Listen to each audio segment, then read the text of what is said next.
5 crucial tips. 5 crucial tips for first-time attendees at card shows. Go!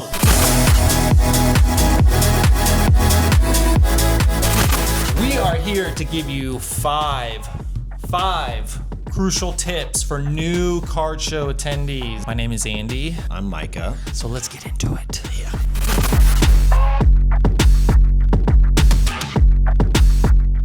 The first card show tip I would say to anyone going to a card show, especially if you're going to buy, trade, or sell, do not make a deal at the first table you end up at. There are hundreds of vendors at these shows, and you do not know who is going to be offering what, especially on specific things. So shop it around, see what people are willing to offer, go see whose inventory might be worth trading with if that's what you're trying to do. And I've seen a lot of first-time card show attendees make a deal right out of the gate, and then they're like, I could have gotten this over here. Oh, this guy had it $40 cheaper. What the heck? They'll come up to you and be like, they'll be, you're talking about cards. They'll say, I just sold the Shining Mewtwo or whatever. Yeah. And they're like, cool, how much you get for it? And he'll tell you, and you'll be like, I would have gave you like $300 more dollars than that, or something. Gosh, you know what I mean? I know. I can't. It happens way too often. Yeah. So yeah, be patient. Yeah.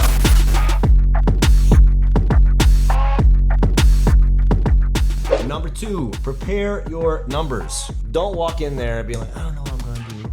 I don't know how much is this worth. Go out on TCG Players one, Collector, eBay, all these different things, and look up what your stuff is worth to get an idea, because 1, you don't want to be taken advantage of, and 2, it's just going to make everything slower. Because on Collector, you can just show it to people, you can send it to them, stuff like that. So it's good to know the value.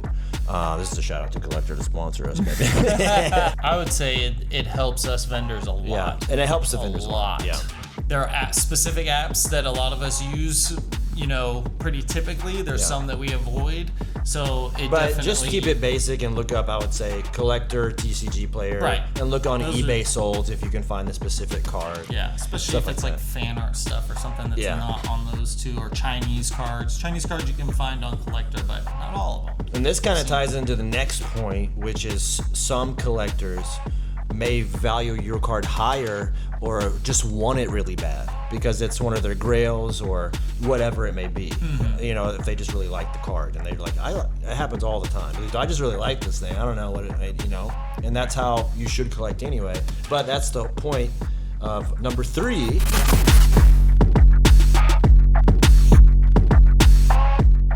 Walk around the show.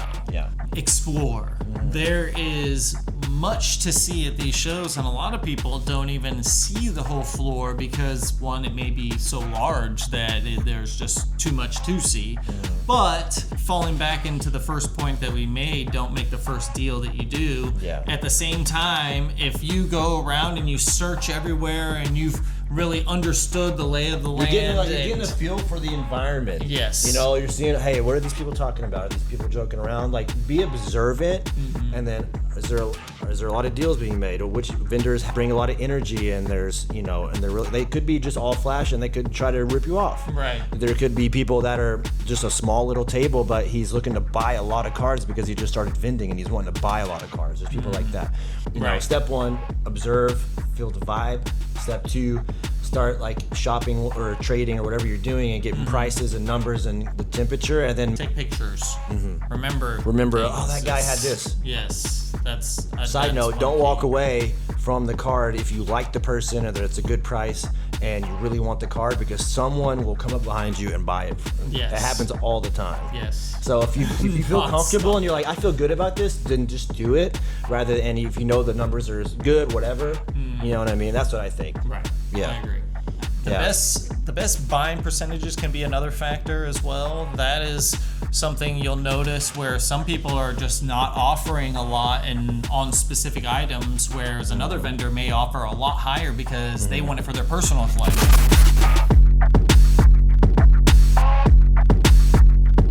Number 4, have a goal to accomplish.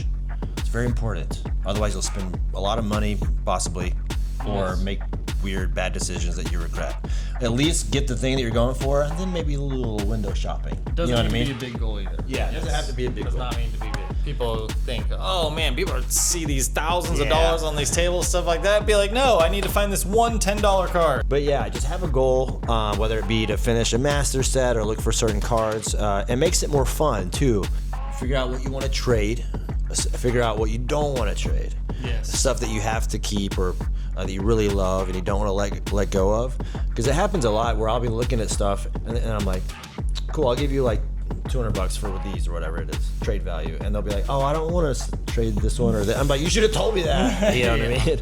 Or if you want, make a list on TCG Player or Collector of what you are willing to trade, and you can show that to us, and we can go through and say, oh, I'd be interested in this, this, and this, and this. All you gotta do is add and the that card. way you don't have to mess with your binder and reorganize it or do whatever, and you can just go through and say, oh, boop, boop, boop, here you go, and then. Yeah, exactly.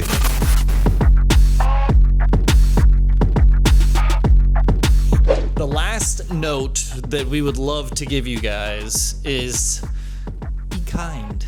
Just be a little just nice. Be nice. That's just it. Be nice. There are some bad apples in this scene. Don't get me wrong. There are some bad apples, but there's a lot more good apples than there are bad ones. If you go to a vendor's table and something doesn't sit right, something is not into your liking, I guarantee you if you walked one step over to the guy next to you, they may be providing everything that you are searching for. I've seen a lot of times where people get into a bad mood or a bad attitude because some vendor rubbed them the wrong way, and then it just ruins the whole show for them. Take the lap, notice who is engaging, notice who is laughing and and seems like they have a friendly, inviting vibe to them. Yeah. Oh, and also realize that we're people too. Just remember that we got feelings. There's gonna be some vendors that maybe they had a rough night and they're just not really talkative. Be kind. We'll try to be. We'll do our best.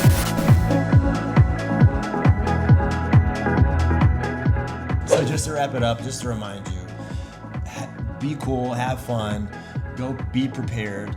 Walk around, soak it up, and then start talking to people. And you could spend a lot of time there. If you'd be surprised. Time will go fast. You'll have a lot of fun.